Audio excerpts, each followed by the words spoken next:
Hello watch enthusiasts. Now the matter of buying one's first luxury wristwatch to mark a certain event or achievement can be quite complicated.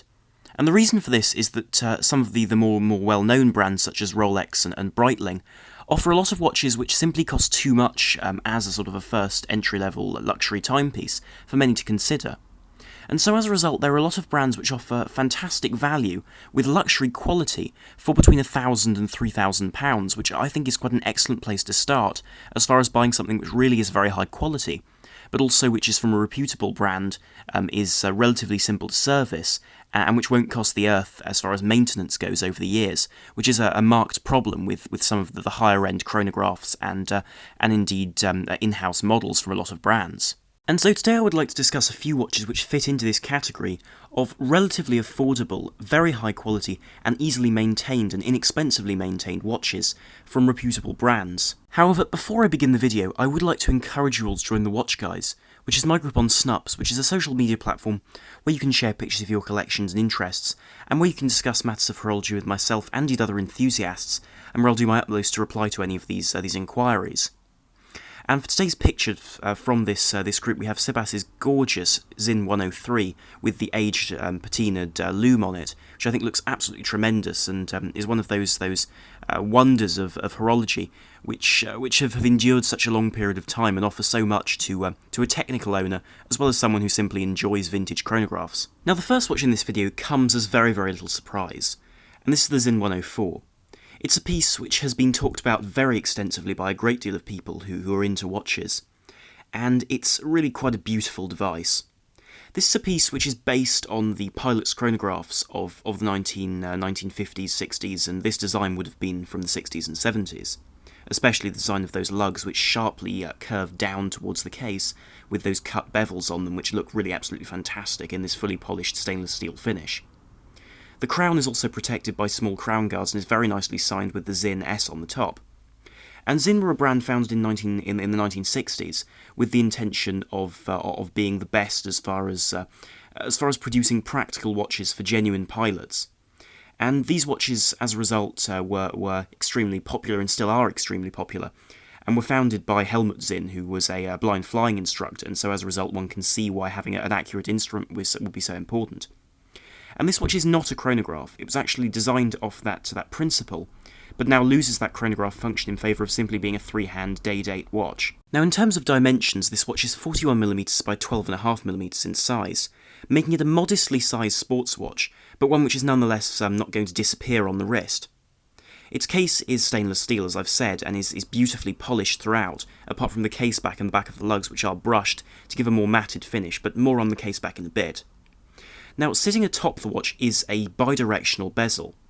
and this is different to a dive bezel, of course, because dive bezels are unidirectional and function specifically for that purpose. Whilst this watch is not a dive watch, it is a pilot's watch, but does still retain a 200-metre water resistance and a screw-down crown, which means that technically you could dive with this watch without any trouble. The bezel, however, is one of the real masterpieces of this watch, because it's called a captive bezel and is screwed in from 4 positions, and is suspended on top of 3 ball bearings, which they themselves are pressed into the back of the bezel with springs. And what these serve to do, as opposed to the usual click spring you have on a bezel, is to give it a much more secure fit, and also this means that if you knock the bezel it won't pop off because it is screwed into place. However, changing the bezel, you don't have to pry it off or lever it off using a particular tool which would clamp around the edge of it, but rather simply undoing the screws will do. The bezel is also a countdown bezel, which means that it times the opposite direction, so you can time cookery, for example, as it'll count down time rather than counting up, though of course you can just read it in the opposite direction if you choose to. The dial comes in 2 variants, the version with Arabic numerals which run around the dial, which is the more classical style, or the more modern style, which is my personal favourite, the one with these battens around the side of the dial, and a smaller one by the day-date opening in the right-hand side of the dial, which allows you to be able to pick out which way up the dial is by seeing that smaller index and knowing that it's at 3 o'clock. Then of course there are the hands, which are these beautiful syringe-style hands, which feature a great deal of luminous compound in them, of superluminova, and as a result one can read this watch very easily in the dark. Now there are also 2 colours of dial for the index version. It comes either in a matte black, as is the case with the Arabic numeral version, or indeed it comes in an enamel white, which is my personal favourite. In fact, I do own one of these, with a wonderful reflective finish, which isn't quite as legible, I suppose you could argue, whilst the hands are painted black to aid this legibility. I do think it's probably the more aesthetically pleasing of the two. Internally, the watch features a Sellita SW200, which is a somewhat modified ETA movement, where it's modified to accept another jewel. And Sinn are extremely proud to pride themselves on the care they take with their movements, and this is something which I've really noticed owning one of these, is that the surface of the movement is decorated in a way which I've never seen on a watch at this price range. Even in fact Tudor movements, for example, which cost significantly more than this watch, aren't decorated to this level.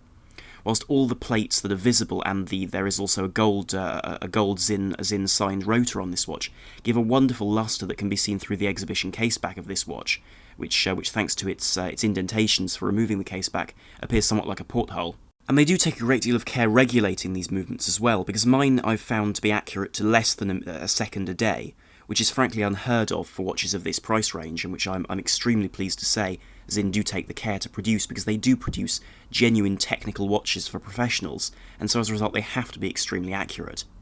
And this is why for £1,050 on the strap or £1,490 on the bracelet, I think this is a phenomenally good deal as far as getting a watch from a brand with a real heritage and history, as well as one of extremely high quality, and also a favourite of buyers if ever you do choose to sell it off, making these watches really brilliant options for a first high-end and beautifully finished watch, which will serve you well and provide all the functionality one could ever need. Now the first dress watch I'd like to talk about in this video is this, and this is the Nomos Orion. Now the Nomos Orion is very much a piece which is at the core of the Nomos range and has been for a fair while. And this is a beautiful German-made dress watch, which celebrates everything that a dress watch should be, which is to say slim, accurate, very delicately and beautifully made, and in this case affordable to maintain. And the watch, in terms of detailing, is a 35mm watch with a 44mm lug-to-lug length and a 7.25mm incredibly slim case. And the reason why I thought the 38mm version of this watch was probably not the most versatile and the 35mm version would be better in this video is because that has a much longer lug-to-lug distance, which doesn't appeal to most people in terms of fitting under a cuff with as much ease as this watch does, especially since this watch appears much larger than its size would suggest due to that immense dial. Now, the case around that dial is fully polished and has these long elongated lugs which are 19mm in diameter, or rather in cross-section, I should say, from lug to the other lug to fit a strap. Meanwhile, the crown is quite small and delicate, and internally this watch features a beautifully finished Nomos Alpha caliber with a 43-hour power reserve, though I'll talk about that more in a moment. The dial of the watch features a sort of a Bauhaus flair to it, that very famous design school and art school in the late 1920s and early 1930s in Dessau in Germany. And the design of this watch is very clean, as you can see, with a simple base to the dial, with a sunken sub-second counter at 6 o'clock to break up the dial and give it a vertical orientation, as well as these applied polished metal indices and blued hands. And the branding is also very, very simple, with simply Nomos Glashütte on it. And the dial does come in various variations, depending on the price you pay for the watch. So the standard version of the watch, which comes in at £1,600, and you can get that £1,600 version with an exhibition case back for £1,820. And this version comes with the white dial or silvery dial, with the blued hands and the golden indices, or with silver hands, silver indices, and a silver dial. Then you can get an anthracite black dial, which comes exclusively with the exhibition caseback for £1,860, and then similarly you can also get the version with the rose dial for the same price as the anthracite. The quality of the finishing of this watch is absolutely phenomenal, with a beautiful level of polishing throughout the case with those subtle curves, which make the watch appear larger than it actually is on the wrist, and when you look at the side of it, it's always baffling to see just how slim these watches are. Then through the exhibition caseback, if you do choose that option, we see the wonderful Nomos Alpha caliber, which is a simple manually wound caliber, as I've said, with a 43-hour power reserve. And this shows all of the various parts of the movement that you would normally see without that automatic winding rotor, which allows the watch to be much slimmer. And this is also decorated with extreme care, and really is decorated wonderfully for this price range, in a way which one simply wouldn't expect, and especially for an in-house caliber of this price, the watch itself being available for this sort of price range is frankly baffling. and so as a result, for an entry-level luxury timepiece that you want as a dress watch, I can't see any better timepiece than this in-house made and wonderful German timepiece. The next watch I'd like to talk about is a piece which I came extremely close to buying in the 36mm configuration, and this is the Tudor Black Bay 36, or indeed the Tudor Black Bay 41. And this is a take, I feel, on the traditional style of Oyster from the Hans Willdorf group, so that's to say Rolex and Tudor, and in many ways is actually closer to those than, for example, a modern Rolex Oyster Perpetual. And the reason for saying that is that this is a watch which is, as the names would suggest, either a 36 or a 41mm size, and depending on what sort of size wrist you happen to have, or what sort of size watch you prefer. And it offers extremely good finishing. Now, the finishing on these watches is phenomenal, because these cases are manufactured, along with the whole build of the watches, by the Rolex group, and as a result, the finishing is very much of that quality, with a wonderful level of polishing on the sides, excellent bevels down the edges of the lugs, and then brushing across their tops. And I feel it's wrong that Tudor market this watch as a pseudo-dive watch, because I think this watch is far, far more than that, and indeed far more than that would suggest. Because the truth about this watch is that it takes everything that I think is great about Tudor and their history, and amalgamates it into one brilliant combination, which isn't for the purists, and that certainly is something I say, because it really isn't for the purists in terms of collectors. But what it does offer, it does extremely well. So it takes the screw-down crown, which has become so typical of Oyster cases. It has the typical case design of that Oyster case, which is utterly timeless in its design, from those brushed tops to the lugs and polished sides, which appear just as at home on a dress watch as a sports watch. Additionally, the dial takes direct inspiration from their dive watches, so one has the shiny black finish to the dial, with that traditional high luminous finish to the indices, and those snowflake hands, which are extremely legible in the dark. Furthermore, it has the polished bezel, which isn't nearly as cumbersome, or indeed as specific as a dive bezel, but still protects the crystal to a certain degree. Apart from being bought on the leather strap, it can also be found on the Oyster bracelet, which provides a very strongly constructed and extremely well manufactured bracelet from the brand, which is just as beautifully finished as the case, and provides exactly the look which I think one would expect, and I personally would advise buying it on the bracelet.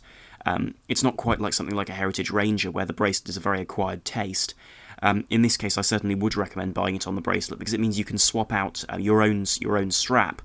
if you don't like the bracelet, but if you sell it, you can sell it as a complete package. Now, one other aspect to consider is the fact that the water resistance has dropped somewhat compared to the original, in terms of the original Tudor Submariner and the original Tudor Black Bay. And the reason for this is the case has become slimmer, but I think this is no problem because it still has 150 metre water resistance, as opposed to the 200 metres of its big brothers.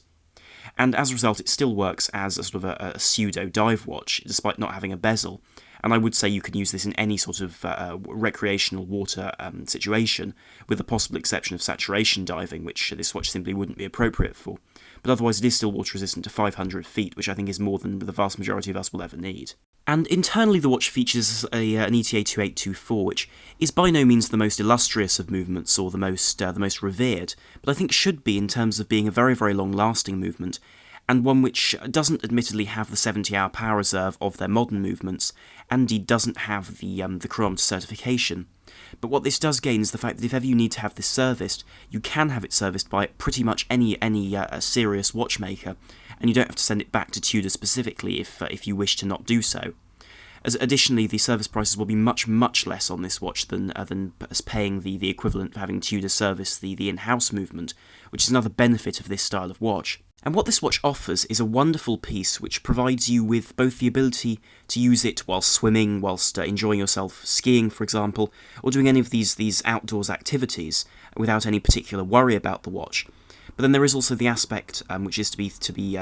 remembered that this can be worn in a formal location without the concern that a dive watch would draw too much attention and simply be too large. And therefore this gives you really a fantastic representation of the Oyster case, the idea of a dress watch which is also waterproof and can be used whenever you need to use it. And the prices for this watch do vary, and they have gone up in price quite significantly over the past few years, but still offer good value, I feel, with the 36mm version ranging from £1,810 to £2,030, and then the version on the larger case size, which is 41mm, ranging from £1,890 to £2,110. Now, the penultimate watch I'd like to talk about is the Longines Avigation BigEye. And this is a watch which takes inspiration from Longines' history as far as pilot's watches go, and provides a wonderful, wonderful looking pilot's chronograph for a remarkably reasonable price with a movement made specifically for Longines, and with of course the security that goes with buying from the very large brand that is Longines. Now this watch is 41mm in diameter, and as a result is a reasonably large sports watch size, which appeals to the vast majority of wrists and makes it a very convenient timepiece for most people. And the watch itself is stainless steel and is also brushed, with several polished elements such as the bezel, but generally this watch shouldn't be a too ostentatious or reflective watch, thanks to that brushed finish and also thanks to the fact that it comes on a leather strap rather than a bright stainless steel bracelet. Really, the only enlarged parts of this watch are the minute subdial and those very large pushers, which of course are designed to follow on from the chronographs of the past made by Longines, which incorporated these large pushers to be used with gloves on, as of course pilots would be wearing gloves in the cockpit. But you see, the beauty of this watch is that it enables a buyer to be able to enjoy a watch which has technology which simply is beyond the price this watch would normally sit at. And this timepiece comes in at £1,940, which is by no means a small sum of money, but is remarkably reasonable when one considers the fact that this watch is a timepiece which incorporates a column wheel chronograph movement. And that functions in a very different way to the conventional cam system and gives a much more fluid engagement of the second hand, and indeed is the preferable device by comparison to something like a Veltro 7750, which would use the other type of engagement, the cam. And as a result, this is something which one would not normally see below the £3,000 mark, but which is brilliant to see from a Swiss manufacturer of very, very high quality at this price range. And the calibre in question is the calibre L688, which is a movement made by ETA specifically for Longines, which is a derivative, admittedly, of the 7750, but offers all of these additional features and is very, very nicely decorated. And of course the watch also allows you to have the functionality and the convenience of an automatic movement, rather than the conventional manually wound chronographs, which are for some people a tad irritating, because if one picks up the watch and forgets to wind it, then it won't run for the entirety of the day, which is an area where an automatic watch does seem to make a great deal of sense. The dial of this watch is beautifully executed in matte black with these traditional styles of numerals, which are very neutral in their design, running around the ring of the dial. And these do follow very much on from the traditional mid-century style of pilot's watches that was set in motion by the French Air Force. And of course we have a very limited amount of text on the dial with simply Longines automatic and Swiss made, reducing the amount of clutter on the dial. We also see the date window removed, which is an interesting touch, and I think helps to balance the dial as opposed to other L688 watches, which do feature that date window at about 4:30. It features 3 subdials in this particular layout, which I do prefer to a vertical layout, because I think it does appear more balanced on the wrist. We see with a pointer second hand the subsidiary seconds, which run at 9 o'clock, and then of course the 2 others deal with the chronograph function. Now the subdials are exactly where this watch gets its name from, and the reason for that is that the 30-minute counter, which is to be seen at the 3 o'clock position, is in fact graduated in 3-minute increments, and in fact is the origins for the name BigEye, because this is a larger subdial in order for pilots to be able to read this more quickly. And this shares that dagger hand with the hour counter as well, in order to denote exactly these parts which treat and deal with the chronograph function. This is all framed with a wonderful domed sapphire crystal which catches the light extremely well, but is anti-reflective to give this watch a certain legibility in the meantime. And so this offers a buyer a wonderful compromise between a luxury chronograph and something a bit more personal, more simple and more traditional, which means that you can wear it in a far greater amount of locations and scenarios without any particular concern. And as a result, you're able to have a really wonderful looking timepiece for a reasonable price, which I think works extremely well as an entry-level luxury timepiece. Now the final watch I'd like to talk about is a watch from Ball. And this is really the professional dive watch of the video, because I know that dive watches are such a versatile form of watch, and do provide a wonderful option as far as a sports watch, which can also look relatively smart. And this is the Ball Engineer Master 2 Skindiver 2, and is a watch which I have the utmost respect for. And the reason for this is I tried one of these on alongside a Tudor Pelagos a while back, and I found this to be potentially a better watch for someone who prefers a slimmer watch, and one which is far more approachable in terms of its finishing and design. The watch certainly has a commanding presence on the wrist at 43mm by 14mm in thickness, and features a wonderful combination of brushing around the case as well as these polished bevels, in addition to a polished crown with wonderful knurlings, and then a matching bezel with a coin edge in a similar pattern. The bezel insert is also ceramic, but now features a full luminous compound treatment throughout the whole of it, though I'll talk about the lume on this watch fully later on in the video. And the rest of the case is also perforated on the opposite side to the crown, with a helium escape valve fitted, because this is a 500 metre dive watch. And as such, this is very much a professional dive watch, and is a piece which would be expected to have these additional features. However, I think it makes rather a nice option because it's a beautiful watch as well as being a professional dive watch, without any of the cumbersome nature that can be the case on larger, more professional diving instruments. And the finishing of this watch is easily on par with a Tudor Black Bay, for example, despite costing a few £100 less at £2,260. And this watch also features all of the detailing on the dial you would want to see at this sort of price range, with a fantastic chapter ring around the inside of the dial which levels with the hands to give you an ease of reading which otherwise wouldn't be present. Likewise, the hands are large and contrasting against the dial, and allow you to very, very quickly be able to tell the time. Likewise, the second hand is a bright orange to give you a really wonderful view of that readout. Then the dial is also quite simple in terms of what it has otherwise, with simply 500 metres, 1650 feet, chronometer, and then the ball branding at 12 o'clock. There is also the date at 4:30, which brings it away from one of those indices, which does allow the luminescence of this watch not to be compromised. Likewise, the bracelet is a wonderful affair, with this 11-link build in stainless steel, which gives a fantastic drape around the wrist without any of the cumbersome catching that sometimes watches with larger links can have. And what this watch gives one on the wrist is the appearance of real heft and high quality, because the finishing across the parts is so complex in terms of the detail and the elegance of the brushing, for example, on the bracelet and the case. Likewise, this is matched beautifully with the polished elements of the case, and also the caseback features a very nice style of stamping, and then very deep engraving, which allows it to immediately appear like a quality product, which it really is. And these watches are also cost chronometers. They are chronometer certified to keep extremely good time, and likewise the movements inside those simply ETA 2824s are regulated and very carefully monitored in order to give the absolute best timekeeping. Now finally, I'd like to talk about the luminescence of this watch, because this is one of the key selling points of this watch, and is why I think this is such a fantastic deal for the price it's sold for. And this watch has tritium illumination, so that's hydrogen-3, which is an isotope of hydrogen which emits beta particles, and has a half-life of about 12.5 years, and so this is legible for about 25 years. And when placed over a particular type of base, I believe a sulfur-based paint, well, these beta particles excite the surface of this paint, and as a result emit a light. And this is used extensively on this watch throughout the dial, and the bezel also is a glowing bezel, though I believe this is superluminova rather than tritium.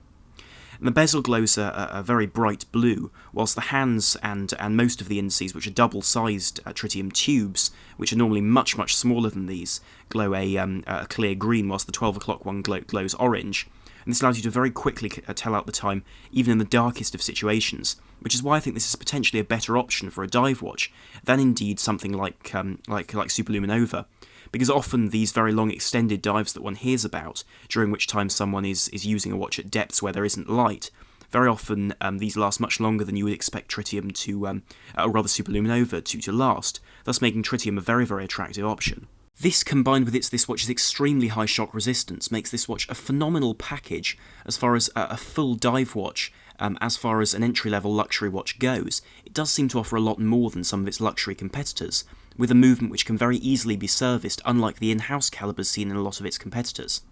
Likewise, its size and design is appealing and crisp and highly modern, and I think actually works much better for more people than some of the more specific dive watch designs that one often sees, thus making this watch a tremendous option for someone who wants to just get into luxury dive watches. And so I'll conclude this video here, but do leave your comments down below as to what you thought of my choices, because I've been asked the question that I've tried to answer in this video quite a few times, and very often it's quite difficult to choose particular watches on the spot, but I feel that upon reflection these watches provide a fantastic range of different functionalities and options which all are relatively easy to maintain, robust, well made, and also not too expensive to service. For example, the in-house caliber in that Nomos is actually remarkably affordable to service with Nomos, which is great to see. And if you enjoyed the video, then please do remember to like, share and subscribe to help the channel and to be able to enjoy more content here in future. So thank you very much for watching. This is Arm on the Watch Guy, out.